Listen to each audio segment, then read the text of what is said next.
রাজনীতি আমরা বুঝিও না। আমরা বেসিক্যালি যারা স্পোর্টস লাভার, আমরা রাজনীতি বুঝি না ভাই। কে কোন দল করবে এটা তার হেডেক।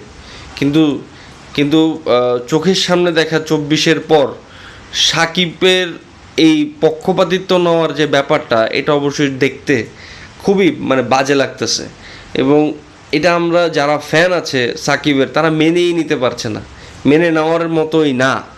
কারণ এমনটা তো আসলে আশা করিনি সাকিবের কাছে। সাকিব ঘাড়তারা, সাকিব বেহায়া, সাকিব যেটা বললো সেটা।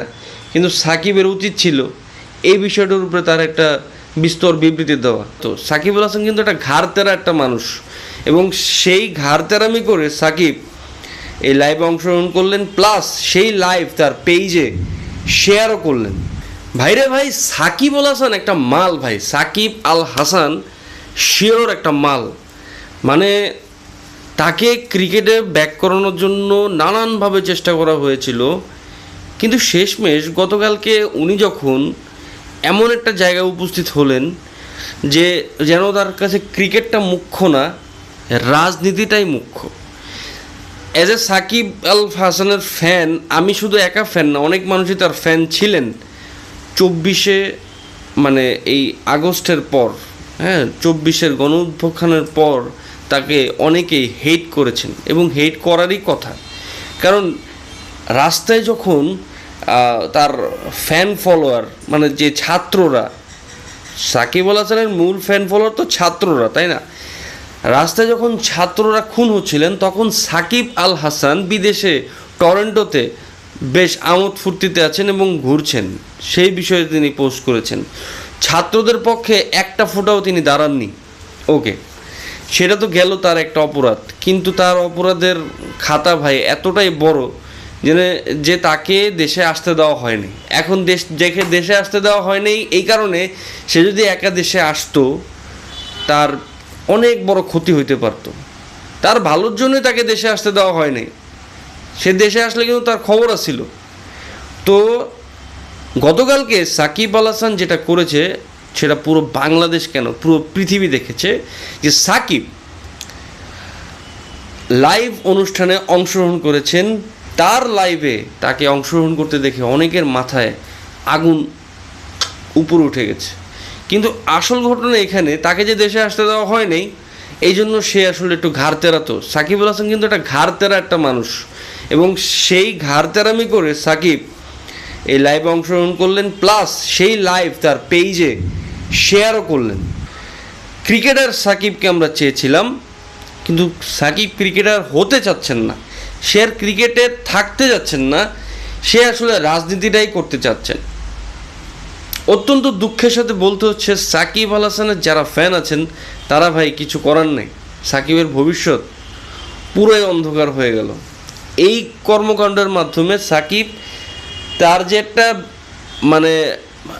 কি বলে, কিছুটা জীবিত ছিল তার আশার যে আশাটা, সেটা একদমই শূন্য হয়ে গেল। এবং আসিফ মাহমুদ সজীব ভুঁইয়া যেটা করেছেন, সেটার জন্য এখন বাহবা পাবেন।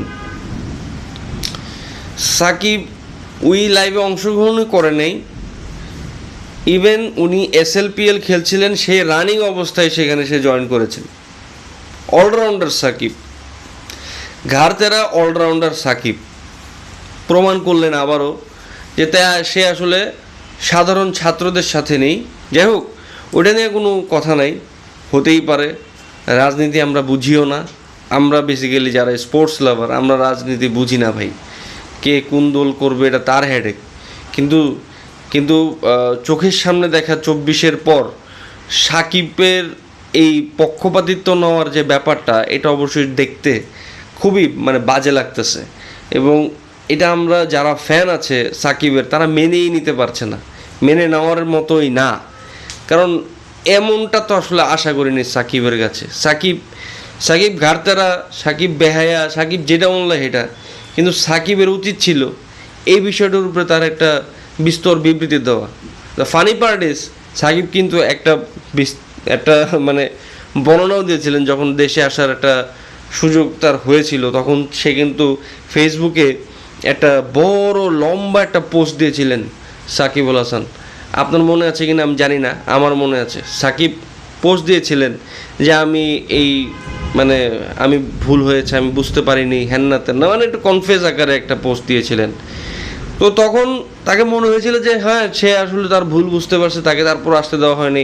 সজীব ভুঁইয়াকে অনেকেই ট্রল করেছে যে না সে এটা কেন করলো, তাকে আসতে দেওয়া হয় নাই কেন। কিন্তু শেষমেশ কিন্তু সাকিব প্রুফ করলেন যে সজীব মাহমুদ মানে Asif Mahmud Sajib Bhuiyan is a right and say wrong, এবং তার উচিতই হয় নাই এই রাজনীতির জিনিস অংশগ্রহণ করা। তার উচিত ছিল রাজনীতিটাকে ত্যাগ করে ক্রিকেটের স্বার্থে চলে আসা। যদি সে এইটা পারতো তাহলে সে দেশে আসতে পারতো। এবং সাকিবের টার্গেট ক্রিকেট না, সে কেমনে জানি নাম্বার ওয়ান অলরাউন্ডার হয়ে গেল, আমি কিছু বুঝলাম না। ভালো ক্রিকেটার, কিন্তু তার ভিতরে এইসব রাজনীতি করার মানে মন মানসিকতাটা কেমনে আসে? ক্রিকেটের জায়গায় রাখো, স্পোর্টসের জায়গায় রাখো। আমি খুবই ব্যক্তিগতভাবে খুবই হতাশ সাকিবের এই স্টানে। আমি জানি না আপনি কতটা হতাশ, কমেন্ট বক্সে জানাবেন। সাকিবরে আসলে মানে অনেক খারাপভাবেই মানুষ ক্ষিপ্ত হচ্ছে সাকিবের উপরে। কিন্তু এর ভিতরে একটা ঘটনা ঘটেছে, সেই ঘটনাটা শেয়ার করি। আমি ব্যক্তিগতভাবে এই লোকটাকে চিনি না, তারপর সাব্বির আহমেদ নামে একজন পোস্ট করেছে, দুঃখিত সাকিব